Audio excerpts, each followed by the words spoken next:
Jadi total software sama instrument cluster itu 200. Itu padahal cuma Speedo. Iya. Ya. Jadi sekali kerusakan satu Avanza melayang.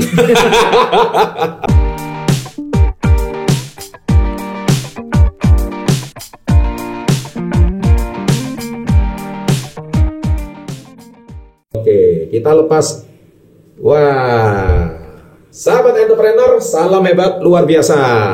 Hari ini Level Up Podcast, SP30 Podcast kedatangan seorang tamu yang luar biasa, anak muda Surabaya yang lagi viral, ya. Dan tentunya kita hari ini akan belajar banyak dari beliau. Kita akan bedah habis, ya, baik dari sisi akademis, baik dari sisi bisnis, dari kisah anak muda yang berhasil. Nah, hari ini kita akan undang beliau dan beliau bersedia hadir. Dan kita sambut Mr. Melvin Tenggara, betul ya? Yes. Welcome to our channel. Thank you. Dan hari ini Koko Melvin atau Bro Melvin senang banget bisa hadir ke sini dan kita akan belajar dari sisi-sisi beliau yang selama ini belum kita ketahui. Bagaimana selain satu ini?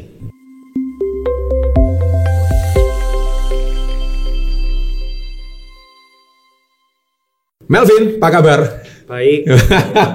Kalau di channel kita namanya Hebat Luar Biasa. Wah, supaya menyemangati generasi muda. Hebat luar biasa. Hebat luar biasa. Melvin ngomong-ngomong asli Surabaya.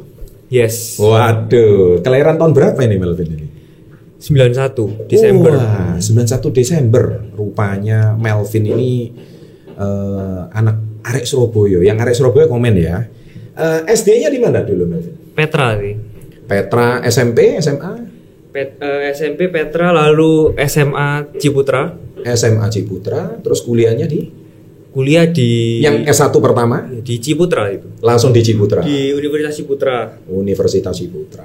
Nah, ini ngobrol-ngobrol ini, Melvin ini kan sekarang belakangan lagi viral ya. Dan kemarin Melvin baru saja diundang Ibu Wali Kota dalam bentuk acara charity ya, betul ya? Betul. Wah, luar biasa. Dan beliau seorang figur pengusaha muda, tapi juga kita akan kulik habis kisahnya beliau dan khususnya kisah inspirasinya. Nah, ngomong-ngomong Melvin ini bisnisnya itu apa sih? Kalau dari awalnya itu dari orang tua kah atau merintis usaha sendiri atau gimana? Jadi saya waktu sudah lulus kuliah, pertama kerja di family owned business. Sampai sekarang sih. Family owned business. Yes. Usaha keluarganya apa? Shipping agency. Shipping agency. Ada kayak tracking, alat berat, lalu properti kontraktor kayak properti kontraktor. Usahanya cukup banyak orang tua ya. Iya, cukup banyak. Terus kuliahnya S1 di Ciputra, terus S2-nya atau S1 lain di mana gitu? Jadi berikutnya itu aku ngambil double degree di Belgium. Belgia. Lalu setelah itu setelah lulus pulang aku ambil S2 lagi law di Universitas Pelita Harapan gitu. Oh, itu yang terakhir ya. Yang terakhir ya. Kok doyan sekolah banget ini Melvin? Enggak sih sebetulnya. Kalau enggak tapi gelarnya banyak. Ini kenapa kok suka sekolah dalam arti meskipun tadi ngomong nggak suka sekolah, tapi artinya apa yang membuat Melvin itu menganggap sekolah itu penting gitu? Karena pendidikan itu membentuk mindset kita lah ya. Jadi walaupun kadang teorinya tidak kita gunakan dalam kehidupan sehari-hari atau dalam pekerjaan, tapi cara berpikir kita itu udah beda lah. Kalau kita belajar sampai tahap itu, kita menghadapi masalah, kita mindsetnya udah beda gitu. Jadi mindsetnya udah beda. Berguna lah. Berguna ya. Berarti sama dengan channel kita dong. It's all about mindset. Wah, Success Before 30. Jadi ini sebuah channel yang selalu mengajarkan tentang mindset ya. Jadi tentu statement dari Melvin tadi mengatakan mindsetnya tuh beda kalau kita menempuh kuliah. Terus kenapa kok pilih Belgium? Kenapa kok nggak United States kah atau Australia kah atau gimana? Karena waktu itu jalurnya yang dari universitas yang aku ambil ada kerjasama dengan uni yang di sana. Ya. Jadi nggak spesifik. Nggak spesifik ya. Spesifik gitu. Jadi kebetulan dapatnya yang Belgia gitu. Iya. Berapa lama kuliah di situ? 3 bulanan kayaknya. Oh, nggak lama ya? Enggak. Itu short course atau gimana itu termasuk? Iya, kita karena keluarga aku ini sebetulnya nggak mengizinkan aku untuk kuliah di luar tuh terlalu lama. Oh, alasannya kenapa? Alasannya nggak tahu ya, apa takut nggak pulang atau gimana? Karena adik-adik aku semua di Melbourne sih, di Melbourne Uni semua. Oh, semuanya di Melbourne. Boleh berangkat, aku nggak boleh berangkat. Oh, kenapa begitu? Kurang tahu juga. Kayaknya putra mahkota ini. Jadi harus diikat karena yang melanjutkan bisnis dinastinya keluarga susah ini nanti. Mungkin gitu kali ya. Mungkin saya dicurigai nakal mungkin. Senakal apa sih Melvin? Kayaknya enggak kok. Enggak nakal sebenarnya ya. Enggak nakal ya. Alim banget gini ya kayaknya ya. Terus sampai sekarang masih jomblo ini ceritanya ini. Iya, belum laku-laku. Belum laku atau belum melakukan diri gitu. Padahal fansnya udah banyak tuh. Saya lihat di Instagram. Wah, yang ngincer Koko Melvin ini banyak ini sebetulnya. Oke. By the way, pendidikan itu penting. Jadi akhirnya di kuliah di Eropa cuma 3 bulan. Setelah itu balik. Terus ngambil di Pelita Harapan Jakarta. Di Surabaya. Oh, UPH Surabaya. S2-nya di sini. Iya. Oh, yang di itu ya. Cito ya. Cito. Oke. Bicara soal pendidikan. Tadi Melvin udah cerita. Jadi gelarnya berapa ini sekarang ini? Banyak banget kayaknya. Ya 4 sih. 4 gelar. Kan itu kan double degree ya. Jadi tapi basically itu S1, S2 ekonomi sama S2 hukum. Gitu. S2 ekonomi dan S2 hukum. Oke. Sekarang setelah kuliah tamat, masih mau kuliah lagi nggak? Enggak. Udah enggak? Sekarang full kerja aja ya? Yes. Oke. Nah sekarang, kapan official membantu orang tua secara resmi setelah tidak sekolah? Jadi waktu saya udah lulus ya, saya langsung masuk kantor. Masuk kantor. Tahun berapa itu Melvin? 2016 ya mungkin. 2016, jadi baru 4 tahun ini ya? Iya. Terus gimana? Tantangan Anda masuk ke kantor gimana? Dengan usaha orang tua yang dulu dirintis orang tua ya? Atau dari kakek atau dari kakek nenek sih. Dari kakek nenek. Jadi udah third generation. Yes, third generation. Jadi third generation. Jadi dengan sistem lama dengan Melvin baru masuk, apa yang Anda rasakan? Sangat rumit ya, karena mereka ini kan analog ya. Betul. Lalu kita masuk, nggak lama kemudian adiknya Melvin juga masuk. Oke. Itu kita ini sebagai generasi yang lebih muda ini kesusahan untuk memodernkan sistem. Oh, pasti, itu pasti. Lalu kita mendapatkan banyak penolakan kan dari pegawai-pegawai yang sudah terbiasa dengan sistem yang lama. Iya. Dan nah, itu challenge Anda gimana menghadapi itu? Old mindset dan old employee. Ya kita tetap jelaskan. Mereka nggak ngerti, kita jelaskan lagi. Sampai tengkar-tengkar ya sudah dijelasin aja. Oke. Karena kan bukan cuma dari employee yang masalah. Iya. Dari orang tua pun, dari mama. Betul. Dari nenek saya. Betul. Sampai sekarang nenek saya juga masih kerja di kantor. Oh, really? Iya. Usia? 80. Wow. Ini saya stop dulu ini. Guys, 80 masih ngantor. Ya, jadi ini cerminan spirit of entrepreneurship itu, kalau orang dulu itu memang seperti itu. Usia 80 masih ngantor. Ini hebat gitu. Tapi masih terlibat di operasional. Operasional. Decision making juga dia ikut terlibat, karena itu wow, sering ada clash sama saya. Oke. Ini misal kita merasa perlu website gitu. Iya. Kan beliau kan merasa buat apa gitu ya. Paham. Ya hal-hal kayak gitu tuh banyak gitu. Sepele-sepele kayak gitu banyak. Sepele-sepele tapi buat bertengkar kan. Iya. Jadi di satu sisi kamu anak muda ngerti apa, tapi di sisi yang lain, ini oma kita sendiri, nenek kita sendiri, yang mana zaman udah nggak sama gitu ya. Bener. Nah, jadi konflik kepentingannya di sini. Ngomong kasar mungkin yang bangun company ini yang tahu dalemannya kita gitu loh. Kalian cucu ya. Nah, ini sebuah yang sering terjadi di bisnis lintas generasi ya. Jadi di generasi kedua. Nah, ini saya mau tahu dari Melvinnya ini bagaimana? Karena ini channel belajar tentang bisnis, dan ini juga channel belajar tentang menginspirasi anak muda, dan tentu juga banyak anak-anak muda yang mengalami masalah yang sama dengan Melvin. Nah, semoga dari sharingnya Melvin ini kita bisa banyak belajar. Nah, jadi gimana cara Melvin menghadapi itu semua? Caranya cuma satu, diulang-ulang aja dijelasin. Diulang-ulang ya. Dan itu tidak mudah ya. Tidak mudah. Jadi kalau misalnya Senin aku ngomong proposal mau ini, ditolak kan, berantem nih. Betul. Ya udah, dia ngambek, aku juga ngambek dulu lah. Nanti Selasa, Rabu aku datengin lagi, ulangin lagi, jelasin aja. Mereka sebetulnya bisa lah mengerti, tapi mungkin tidak di speed yang sama dengan kita gitu loh. Betul. Karena mereka kan waktu merasa di zamannya mereka nggak butuh itu dan semua bisa jalan. Iya. Tapi mereka nyadari nggak bahwa di zaman sekarang old system doesn't work gitu? Mereka menyadari nggak itu? Not really. Wah, ini jadi, yang parah ini ya. Jadi mereka merasa mungkin inovasi-inovasi yang kita lakukan itu minor efeknya. Oke. Jadi bukan sesuatu yang major gitu loh. Iya. Oke lah, kamu gua turutin. Mungkin ngefek sedikit lah. Gitu.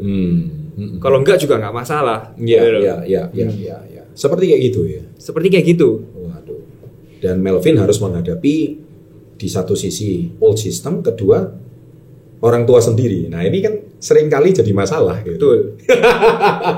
Kalau kita nggak ngajarin nanti dicap kurang ngajar gitu ya. Tapi kalau kita kasih tahu nanti ada yang tersinggung. Nah ini setiap hari harus seperti gitu. Betul. Jadi aku disekolahin jauh-jauh, udah bawa ilmunya ditolak. Iya betul sekali. Nah jadi akhirnya gimana Melvin soal selain diulang-ulang dan tadi perusahaan kompetitor mereka sudah lebih modernisasi dengan dipegang oleh generasi mudanya. Nah itu gimana gitu? Ya pada dasarnya tetap itu ya. Jadi misal nih mereka kebiasaan analog untuk cek stok. Betul. Atau apa, kita maunya kan computerized. Ya kita tunjukkan ke mereka ini benefitnya apa. Betul. Tetap gimana pun kita harus sabar jelaskan ke mereka. Kuncinya harus sabar. Harus sabar jelasin ke mereka ini. Betul. Secara security ada keunggulan seperti ini, lebih efisien juga. Human error bisa diperkecil. Ya, dan mereka tidak mau terima gitu. Pada awalnya mereka nggak mau. Oke. Setelah sekian lama bahkan sempat kayak gini. Jalan dua sistem. Oke, nggak apa-apa. Kalian yang muda-muda kerjain aja pakai sistem itu. Kita juga pakai sistem yang ini. Ya udah, kita tunjukin dengan waktu yang sama, dengan usaha yang lebih mudah, hasilnya gimana. Karena kalau kita bawa hasil ke mereka, pada akhirnya mereka harus mengakui dan mengikuti itu kan. Gitu. Nah, Melvin sampai membawa hasil itu berapa lama? Berbulan-bulan ya. Berbulan-bulan. Kan awal Melvin masuk kan 2016. Ya. Nah, akhirnya sampai ke bulan keberapa? Artinya tahun keberapa lah? Sampai Anda menunjukkan result yang akhirnya mereka berani mengakui. Itu nggak bisa ngomong gitu karena ini kan banyak faktor ya. Jadi banyak hal. Kadang untuk hal yang lebih kecil mereka lebih gampang terima. Untuk website mungkin mereka lebih gampang terima. Betul. Tapi untuk sistem aset manajemen, untuk keamanan, misal nih, aku mulai ngasih mereka pengetahuan ini lebih baik kalau ada aset yang baru seperti ini untuk perlindungan kita harus buatin PT baru. Betul. PT baru ini yang jadi aset ini adalah milik PT baru ini, dibuat terpisah holdingnya.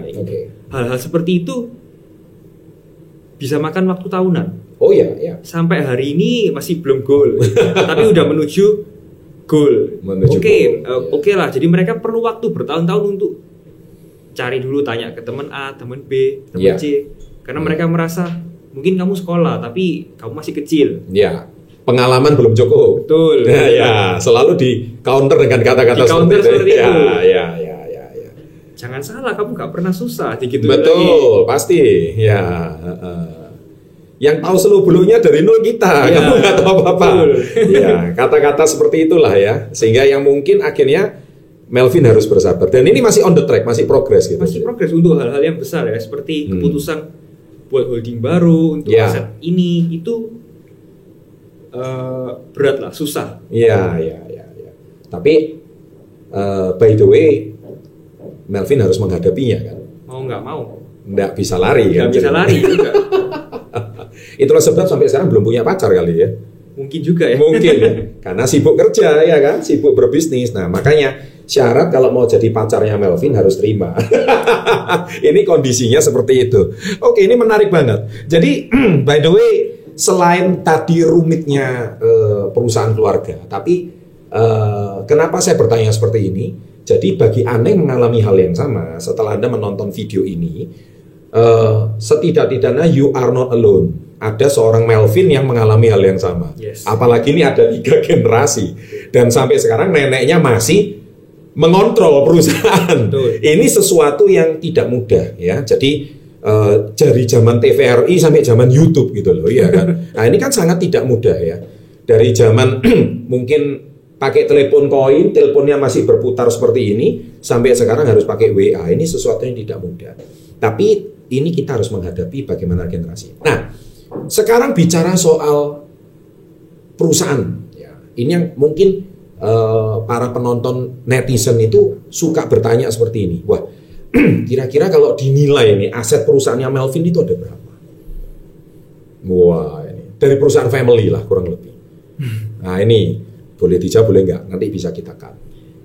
Gak bisa ngitung kayaknya. Nggak bisa ngitung. Gak bisa ngitung, iya. Nggak pernah divaluasi ya? Enggak juga, iya. Karena kan multiple company juga. Multiple company ya. Oke. Terus selain usahanya tadi properti, selain usahanya tadi juga di bidang shipping, ada usaha di bidang lain nggak?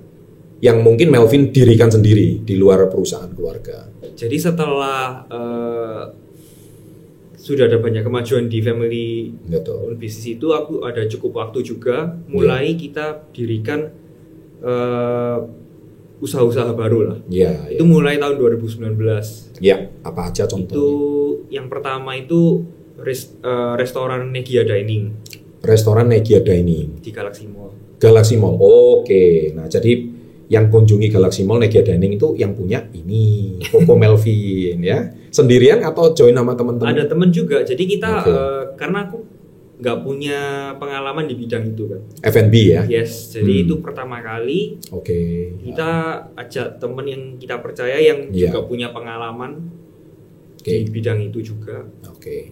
Itu pada awalnya. Lalu yang kedua di awal 2020 kita start Trudan di Ciputra World. Trudan itu apa? Cafe. Tapi kita itu merek internasional, kita ambil dari Taiwan untuk bubble tea-nya dan bubble tea. Toast. Sebelum pandemi ya. Betul. Lalu tiba-tiba baru buka nggak lama kena pandemi. Nah, selesai.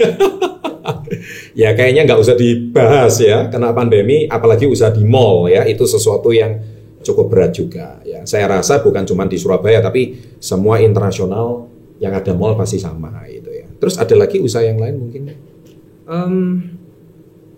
T-shirt yang clothing line ini. Ini udah tahun kedua juga. Ya. Emang kita buat bukan untuk cari profit ya. Ini betul-betul untuk charity. Memang wah, ini nama apa? Instagramnya apa ini? Saya tadi dikasih ini sama Koko Melvin ini. Ya itu mereknya, 81XMT itu. 81, ini enak loh, kaosnya enak banget loh. 81XMT ya. Oke, ini dijual harga berapa nih kaos satu ini? 400.000. 400.000 ya, memang kualitasnya bagus ya guys. Ada nama Instagramnya ini mungkin kalau ada ya, 81XMT itu. Nah ini guys, kalau kalian mau beli coba 81XMT. Ini bukan untuk cari untung tapi untuk charity. Yes. Nah charity-nya disumbangkan kemana? Ya kita cari kan, misalnya tahun depan kita mau charity ya kita cari mau di mana. Yang tahun ini kebetulan karena ada undangan dari Bu Wali. Saya juga nggak mungkin kan datang tangan kosong kan. Ya udah charity di sana sekarang. Nah itulah guys, jadi pengusaha yang hebat itu pasti hidupnya balance. Salah satunya beliau bukan cuma cari cuan tapi juga berbagi ya. Kurang lebih gitu ya? Kurang lebih gitu. Wah keren. Oke, ini makanya dengan mendirikan clothing line ini tujuannya untuk bisa charity lebih banyak. Nah, jadi bukan cuman mengambil tapi bagaimanapun caranya mencari cara supaya bisa menyumbang lebih banyak. Oke. Kemudian gini, bicara kembali ke perusahaan. Kenapa Melvin hobi sama sport car? Hobi ya sama sport car? Iya, hobi nyetir sih. Hobi nyetir? Oh, nggak hobi disetirin? Enggak. Sejak kapan hobi sport car? Dari SMA ya. SMA. Kenapa kok hobi sport car? Suka dari koleksi kah, masa kecil kah, atau lihat teman-teman kah? Enggak sih, ya hobi hobi driving aja. Jadi aku sering ikut track day kayak gitu-gitu sih. Oke. Driving yang ditemani sama instrukturnya itu, driving line itu belajar kayak gitu-gitu. Di Surabaya di mana itu? Kalau Surabaya sih track cuma ada di Gelora Bung Tomo ya. Gelora Bung Tomo ya. Kalau di Jakarta kita biasanya di Sentul. Di Sentul. Oke. Jadi komunitasnya namanya apa? Kalau yang track day itu? Kalau yang campur ya Surabaya Night Cruise itu esensi itu kan. Surabaya Night Cruise ya. Kalau acaranya Ferrari ya ikut yang grupnya Ferrari Owner Club gitu sih. Betul. Mereka kan punya instrukturnya sendiri-sendiri. Ada instrukturnya sendiri-sendiri. Oke. Bicara soal sport car, koleksinya Melvin apa aja saat ini? Lambo sama Ferrari lah. Lambo sampai Ferrari. Ya wes itu. Padahal aslinya lebih ya dari itu ya. Ada lain-lain juga lah. Ada yang lain-lain. Tapi kan aku kan yang aku favorit yang aku pakai terus kan ini. Ya. Ferrari itu jarang kalau aku pakai juga. Oke. Jadi koleksinya ada Lambo, ada Ferrari dan sebenarnya koleksinya masih banyak di bawah bantal tapi nggak diketahui. Waduh. Terus jadi hobi sport car itu gara-gara hobi sejak SMA suka nyetir. Yes. Oke. Nah sekarang kita tahu di Surabaya ini kan apakah sudah cukup layak dengan punya sport car seperti kayak gini? Mengingat jalannya kan nggak semua yang mulus gitu. Gak masalah sih, cuman kita kalau pakai supercar harus lebih terplan. Jadi misalnya kita mau kemana, jam berapa, hari apa, parkir di mana, kita harus siapin. Oke, ya betul. Rutenya lewat mana? Betul. Kalau musim hujan kita tambahin pertimbangan lagi ramalan cuacanya gimana. Ya. Kalau enggak masalah nanti. Kalau enggak ntar masalah. Oke. Tapi nggak ada masalah lah. Mobil itu kan didesain sama factory bisa sampai 300, bukan berarti kita harus sampai 300 terus kan. Ya. Jalan pelan juga nggak ada masalah. Betul. Nah, saya ada lihat videonya Melvin yang naik Lamborghini terus melewati portalan parkir itu. Ah itu ceritanya gimana sih itu? Boleh diceritain kok jadinya lucu dan viral gitu ceritanya waktu itu.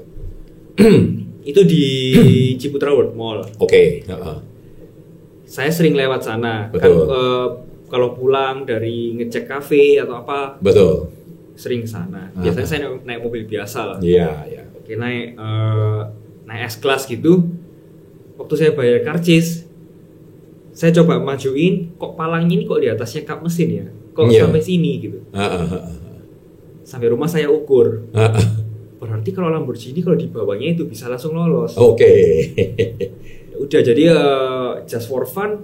Ada yang syuting? Ada teman aku kan? Iya. Dia shoot.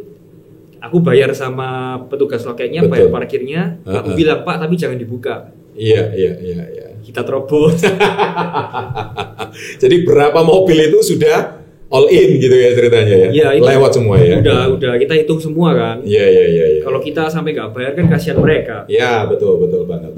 Oh, jadi awalnya itu seperti itu di Ciputra World karena ngecek kafe. Oke, sekarang bicara soal supercar. Ini para penggemar hobi supercar. Perawatannya itu susah nggak sih kalau supercar? Kalau Ferrari, McLaren itu hampir nggak pernah rusak sih ya. Ferrari, McLaren, Bentley kayak gitu hampir nggak pernah rusak. Kalau Lamborghini, yang V12, itu rusak terus. Seperti kayak Aventador ini. Aventador, betul. Dia itu mobil yang sangat kreatif. Dibenerin di sini dia bisa rusak lainnya lagi. Ini dibenerin dia bisa rusak lagi. Pokoknya harus ada rusaknya lah. Sekali kerusakan kira-kira nelan biaya berapa? Average. Tergantung part apa ya. Kalau misalnya nih, contoh speedometer, itu kan sudah full digital instrument cluster. Betul. Pernah nge-glitch, layarnya tiba-tiba miring. Itu nggak bisa di-repair. Saya telepon ke Jakarta bilang harus beli speedo baru. Saya marah-marah, saya telepon Singapura bilang yang sama, saya email factory-nya bilang yang sama. Jadi saya terpaksa beli kan. Itu sekitar 130-140 lah. Nah, belum software. Belum software. Oke, terus? Jadi kalau sama software ya 200 lebih sih. Sama software 200 lebih. Jadi total software sama instrument cluster itu 200. Itu padahal cuma speedo. Iya. Ya. Jadi sekali kerusakan satu Avanza melayang. Dan itu bisa cukup sering gitu ya ceritanya ya. Di grup kita ada misalnya nih ada 5 Aventador ya. Ya. 3 udah kayak gitu. Nah, selesai. Ya kan? Jadi kalau belum kuat sampai ke sana, itu sekali biaya maintenance-nya 1 speedometer aja 200 juta guys. Ya, itu dia. Dan yang paling sering, dan itu ternyata cacatnya Aventador ya di situ ya. Aventador, iya hampir semua ngalamin itu. Hampir semua ngalami gitu ya. Oke. Terus penyakitnya apa lagi kalau Aventador? Motor mungkin ya, motornya untuk kalau di belakang, kalau kita high speed kan ada wing yang bisa naik gitu. Tuh. Macet. Nggak bisa dibenerin juga. Nggak bisa. Karena sama factory itu dipaten. Iya. Nggak bisa dibongkar kan? Nggak bisa dibongkar. Harus betul. beli satu tabung itu. Oh, pinter factory-nya tuh. Betul. Jadi Lamborghini nggak bisa diakal gitu ya? Betul ya, itu juga 200 juta lebih segitu. Iya, jadi sekali rusak 200. Dan itu cukup sering. Kayaknya setiap tahun pasti ada deh. Iya, tapi kita belajar sabar aja lah. Kalau masih bisa jalan ya jangan semua diturutin lah. Oke, kalau bicara touring, itu kan tujuannya untuk manaskan mobil kan? Touring. Touring kah atau whatever lah. Intinya kan mobil ini kan harus dipanaskan, nggak bisa cuma di garasi. Karena ini kan mobil kan bukan mobil harian gitu. Nah itu gimana hari-hari Melvin untuk ada jadwal untuk manasin mobil tuh seminggu berapa kali? Gitu. Kalau touring itu kayak ke arah kita dari Surabaya acara 2 hari atau 3 hari ke Semarang, ke Solo, ke Jakarta, Bali. Itu kalau di esensi sendiri 2 kali setahun lah. 2 kali setahun. Tapi kalau misalnya untuk Melvin sendiri, kita yang hobi nyetir ini, tiap hari Minggu sama teman-teman yang bukan esensi ya, itu selalu run. Kita morning run gitu. Morning run. Mungkin ke rest area, lalu kita pulang kayak gitu. Itu pasti itu ya. Tiap minggu. Kalau nggak dipanasin rusak itu mobil. Dipanasin nggak dipanasin sama-sama rusak. Jadi lebih baik dipanasi. Lebih baik dipakai. Lebih baik dipakai ya. Udah pasti rusak. Udah pasti rusak. Pajaknya pasti bayar. Pajaknya pasti bayar. Rusaknya udah pasti, 200 jutanya udah pasti, tinggal kali berapa gitu. Makanya, jadi kalau Anda bisa pakai supercar, Anda harus tahu resiko dan konsekuensinya. Itu memang sebuah angka yang harus dibayar pasti. Jadi rupanya Ferrari nggak separah Lambo ya. Ferrari nggak pernah problem sih. Ferrari nggak pernah problem. Nggak pernah problem. Pak, termasuk cukup enak juga ya Ferrari. Lebih empuk juga. Lebih empuk, betul. Atapnya kan lebih tinggi. Betul. Cuman kalau kita ngomong desain kan nggak bisa menang. Lambo kan lebih ekstrim. Ya. Lebih ekstrim ya. Betul. Yang suka Transformer itu kan Lambo juga. Itu yang musuhnya. Yang Decepticon kan Lambonya. Iya betul. Yang baik kan Autobotnya Ferrari. Autobotnya Ferrari. Iya. yang Bumblebee itu apa? Camaro, lain lagi ya. Ini pakar mobil ini ya. Oke, terus bicara soal supercar, ini anak-anak muda itu suka banget. Nah, kayaknya kalau sharing sama Melvin ini, passionnya bicara supercar itu kayaknya hobinya itu kayaknya bagus banget. Ya, kayaknya juga termasuk pelarian, bukan pelarian ya. Maksud saya semacam hiburan di saat peliknya urusan family business itu tadi kali ya. Nah, jadi sampai di titik mana kalau kita nggak siap main supercar itu sebaiknya jangan. Kalau menurut Melvin, kan Melvin lebih pengalaman nih, boleh di-sharingkan. Kan anak-anak muda ini kan punya dream, mereka tuh pengen punya supercar kayak Koko Melvin ini. Tapi kalau you nggak siap dengan segala jenis resikonya itu tadi, jangan bermain dengan itu. Nah itu mungkin bisa Melvin sharingkan. Kalau dari sisi biaya ya. Supercar ini adalah mobil yang depresiasinya itu luar biasa. Betul. Jadi mereka mungkin orang merasa aku bisa nabung beberapa tahun. Betul. Cari yang bekas, harganya udah terjangkau. Betul. Tapi yang mereka nggak pikirkan itu satu, pajaknya itu mahal. Sama, pajaknya sama. Pajaknya mahal ya. Iya betul. Yang kedua maintenance-nya ini mahal. Maintenance-nya mahal. Kalau Aventador kena berapa pajaknya? 150 satu tahun. 150. Dan itu Aventador tahun berapa? Tahun 13. Tahun 2013 pun masih 150 ya satu tahun. Oke.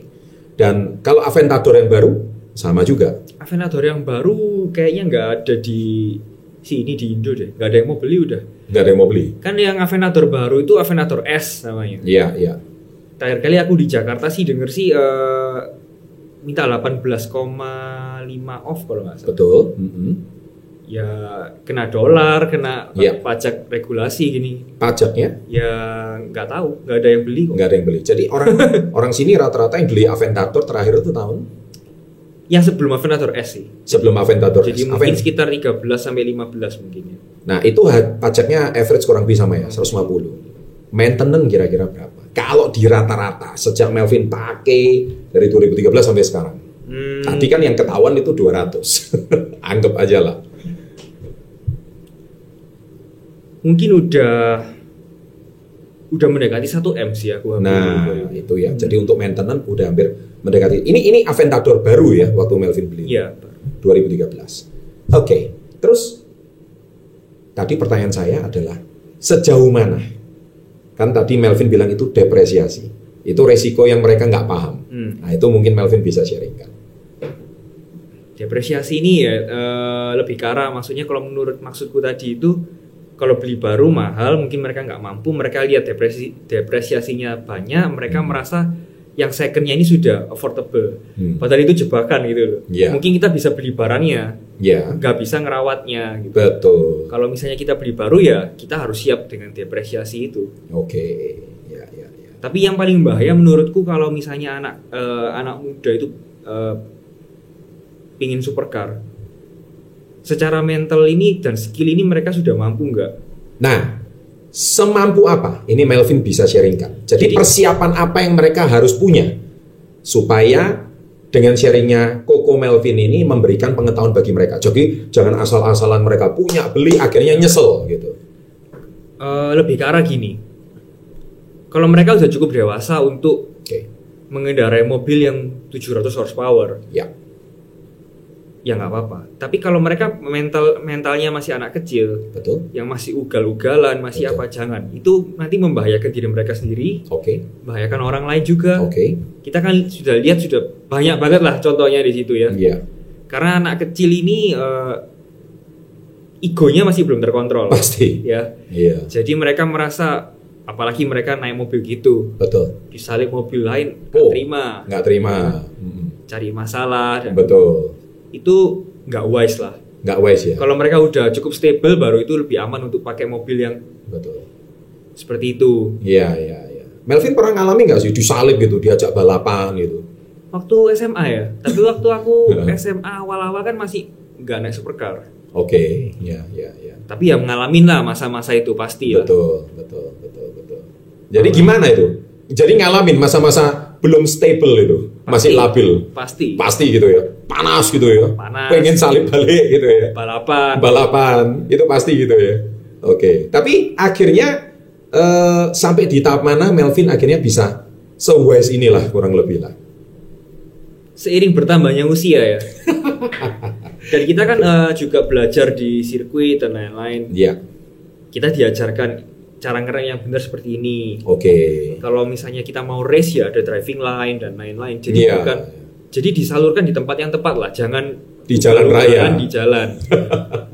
Ya. Ini pesan yang bagus ya bagi anak-anak muda. Jadi artinya boleh Anda punya mimpi punya supercar tuh boleh, gitu ya mungkin ya. Kan ini channel Success Before 30. Itu boleh banget seperti pesan dari Bro Melvin tadi. Tapi persiapan itu harus ada ya, jadi persiapan seperti pajak tahunannya ya, karena kita ini warga negara yang baik ya, yang taat pajak ya, itu penting banget gitu ya. Jangan sampai pajak itu nggak terbayar dan akhirnya kedua maintenance-nya Anda nggak siap.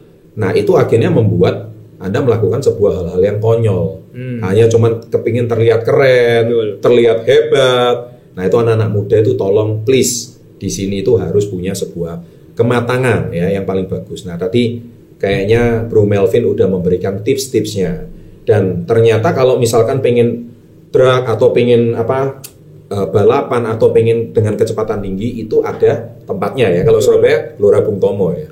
Hari Minggu ya biasanya ya. Itu harus reserve. Kalau itu harus reserve dulu. Ya harus sewa. Jadi muter seputar stadion itu ya.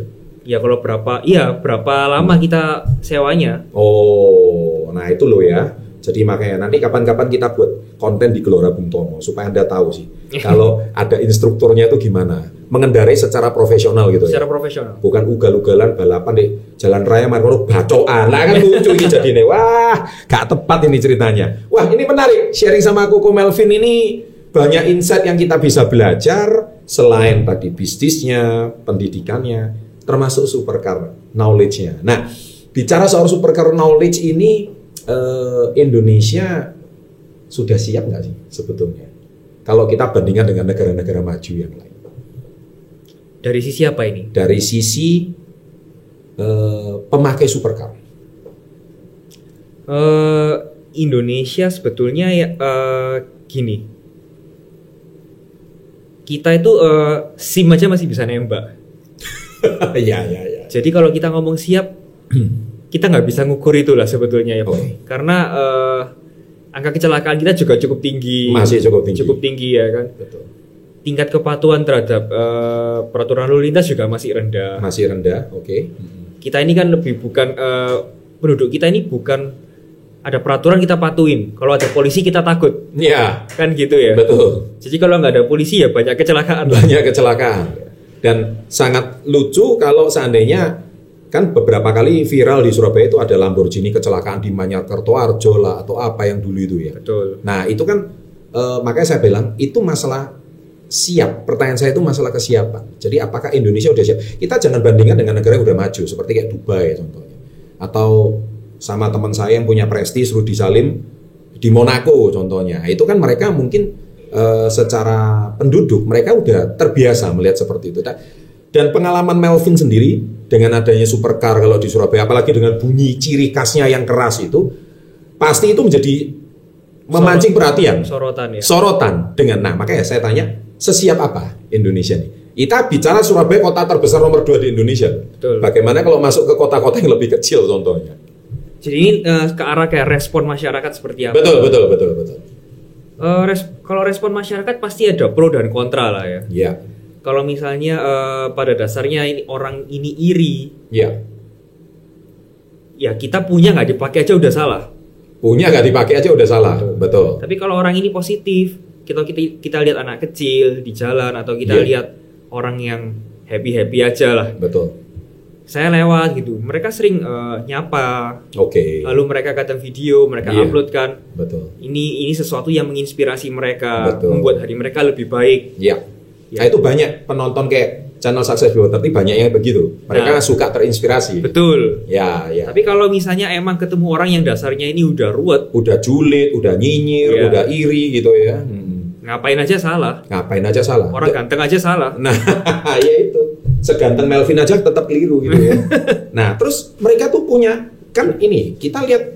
Apalagi kita lihat bicara soal kota Surabaya, apalagi kan Melvin juga bisa touring sampai ke kota-kota lain. Betul. Nah itu kalau menghadapi society atau masyarakat yang mereka memang dasarnya iri, karena itu mayoritas the grassroots people ya, atau orang-orang di akar rumput, mereka itu melihat hal seperti ini tuh cenderung untuk, wah, gua kalau nggak seneng, ini gua bisa baretin itu mobil. Contohnya, pernah nggak ngalamin kayak gitu?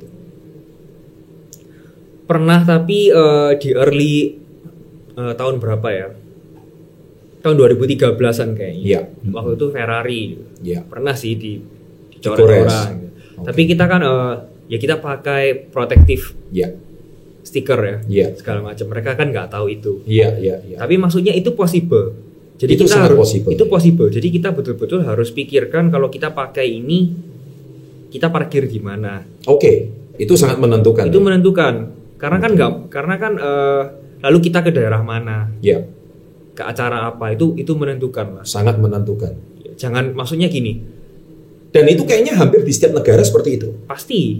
Oh, bukan cuma di Indonesia? Enggak dong. Kalau kita ngomong ini kan akarnya adalah mungkin satu poverty. Poverty, oke. Kedua tingkat pendidikan yang rendah. Jadi mereka ini berpikirnya seperti itu. Iya. Betul. Itu kan masalah di semua negara maju, negara berkembang, semua punya hal-hal itu. Jadi ini bukan cuma masalah di Indonesia ya? Bukan. Oke, nah ini insight yang sangat bagus. Jadi berbanggalah Anda sebagai warga negara Indonesia, ternyata kita nggak sendiri. Negara lain juga sami mawon gitu. Yang penting kita jangan provoke lah. Jangan provoke ya. Oke. Nah itu tips ya dari Melvin. Nah itu bagus. Nah, jadi ini jadi artinya ada stigma-stigma di masyarakat, terutama orang-orang tua. Ini kan kalau Melvin kan termasuk generasi milenial, ya, generasi muda. Mereka tuh orang-orang kaya, orang-orang yang mampu. Kalau beli supercar itu bagi mereka tuh murah sekali. Tapi mereka nggak mau pakai gara-gara stigma seperti ini. Pernah nggak mendengarkan kata-kata seperti itu? Pastilah, karena kan nenek saya sendiri kayak gitu. Nah, itu dia. Jadi akhirnya gimana nenek menjawab itu? Jadi gini sih, ini penting ya guys ya, ini penting banget. Kayak beliau ini lebih prefer kemana-mana ini, mungkin naik Innova atau naik seperti itu. Iya.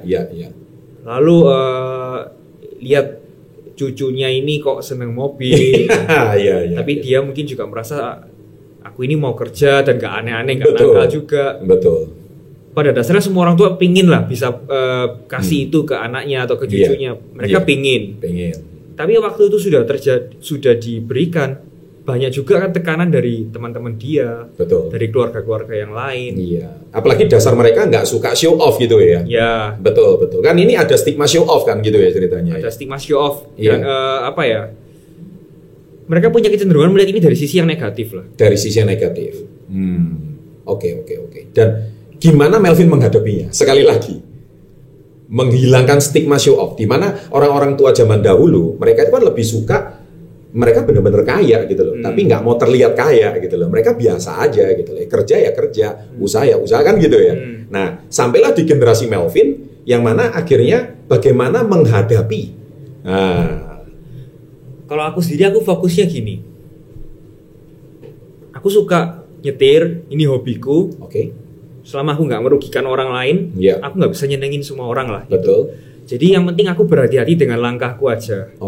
Kayak gitu sih. Jadi jangan sampai apa yang mereka tuduhkan itu benar. Misalnya ini anak dibeliin mobil, jadi malas-malasan kan nggak mau kerja. Nggak ada motivasi kerja justru ya. Jangan gitu. Jangan sampai gitu. Jangan dikasih kesempatan dong mereka buktikan itu. Dan kita sebagai orang yang benar-benar justru diberikan malah produktivitas meningkat 5 kali lipat contohnya. Harusnya begitu. Harusnya seperti itu sehingga benar ini gitu ya. Daripada duitnya dipakai yang aneh-aneh gitu ya. Tuh, lalu kita dengan ada mobil kayak gitu misalnya, kita otomatis ada di grup yang punya mobil-mobil seperti itu. Betul. Itu kan networking. Yes. Ini kan bisa positif bisa negatif. Betul. Grup-grup seperti ini adalah grup-grup yang punya banyak kesempatan untuk berbuat negatif juga kan. Iya. Ya kita buktikan dengan Melvin nggak pernah ikut di hal-hal yang negatif. Itu catat tuh ya kayaknya. Jadi seperti pedang bermata dua ya. Betul. Tergantung mau menggunakan ke arah mana kan. Betul sekali. Dan so far nggak selalu orang yang punya supercar itu stigmanya negatif gitu ya. Stigmanya kalau Melvin sendiri rasanya nggak terlalu negatif lah. Nggak terlalu negatif. Ya. Karena kita mengimbangin lah dengan hal-hal yang positif lah ya. Gini ya, jadi pamer itu beda dengan prestasi. Kalau kita lihat dengar dari Koko Melvin, tadi itu cerita soal justru beliau beli supercar itu kerjanya semakin meningkat, produktivitas meningkat, membuktikan pada orang tua semakin meningkat, networkingnya semakin bagus. Nah itu sisi positifnya. Jangan dilihat dari sisi negatifnya. Kalau sisi negatifnya mah banyak ya. Kita mau apapun juga bisa gitu. Orang kalau iri nggak perlu supercar lah. Iya. Orang naik Mercedes juga bisa dijulitin kok. Bener kan? Bener banget. Nah itu dengar ya guys ya. Jadi kalau Anda hari ini melihatnya sisi supercar itu cuman pamer, ya kan, sampai ada hashtagnya kemarin saya lihat itu lucu, saya tertawa banget, di atas langit masih ada Melvin. Itu gimana itu? Kok bisa sampai ada hashtag kayak gitu tuh Melvin? Itu nggak terplan juga. Lalu waktu itu teman saya si Dono Pradana itu dia bercanda buat kata-kata seperti itu. Tiba-tiba masyarakat seneng banget. Sampai dibuatin fan artnya, dibuatin apa. Iya, luar biasa. Dan itu menjadi viral banget. Baik, Melvin, saya rasa bincang-bincang kita kali ini cukup menarik. Tak terasa hampir 1 jam ya. Wah, 40 menit. Ini termasuk podcast yang sangat berkualitas. Sehingga Anda bisa melihat another side of Melvin Tenggara. Crazy Rich Surabaya, the real Crazy Rich Surabaya. Enggak lah. Orang yang benar-benar rich nggak mau dijuluki Crazy Rich biasanya gitu ya, yang menjuluki orang lain. By the way, Melvin, thank you ya. Thank you. Hari ini udah hadir dan silakan kunjungi ini, saya dikasih hadiah ini. Dan thank you banget sudah hadir di podcast kami. Dan saya percaya podcast ini pasti menginspirasi generasi muda untuk lebih berprestasi, lebih berkarya, dan juga tentunya membuat Anda hari ini bisa melihat sisi-sisi yang selama ini belum pernah Anda kedengar. Dari seorang Melvin Tenggara yang hari ini bisa membagikan insight-nya dan pandangannya. Mungkin ada kata-kata terakhir Melvin yang mungkin mau disampaikan pada generasi muda kita dan penonton kita Success Before 30. Yang sesuai dengan ini ya. Gak apa-apa, Melvin mau sharing pedoman hidupnya juga boleh. Nah itu silakan. Jadi pendidikan itu penting dan banyak masalah di negara kita ini yang sebetulnya akarnya adalah rendahnya tingkat pendidikan kita gitu. Rendahnya tingkat pendidikan. Betul. Jadi kita sebagai generasi muda ini kita punya tanggung jawab yang besar lah untuk memperbaiki itu untuk masa depan negara kita. Punya tanggung jawab yang besar untuk memperbaiki masalah itu di negara kita. Oke, keren. Sehingga pendidikan nggak cuma di sekolah formal ya. Nggak. Pendidikan apa lagi? Contoh ini kan termasuk pendidikan ini. Betul. Ya. Ini berbagai macam kita proses belajar kan yang penting. Proses belajar ya. Dan itu terutama untuk mereka-mereka yang kurang beruntung, lahir di keluarga yang mungkin masalah status sosial sehingga mereka tidak punya kesempatan untuk mendapatkan ilmu seperti ini. Di daerah juga contohnya Indonesia ini kan luas ya, bisa sampai ke pelosok juga. Nah, keterbatasan informasi, tapi dengan adanya era YouTube sekarang, internet sekarang, Anda bisa menjangkau dan bisa mengakses berita apapun, termasuk berita positif seperti ini. Betul. Edukasi, dan kita bisa belajar langsung dari inspirasinya. Saya rasa apa yang tadi disampaikan Melvin itu bagus. Pendidikan itu kata kuncinya. Pendidikan itu sangat penting dan itu banyak masalah di negara kita yang bisa disentuh dari segi pendidikan. Saya rasa kualitas SDM-nya akan jauh lebih meningkat. Betul. Ada lagi mungkin? Udah. Cukup ya. Thank you Melvin. Kita bisa tutup dengan salam hebat luar biasa. Salam hebat luar biasa. Iya, thank you. Ya, terima kasih.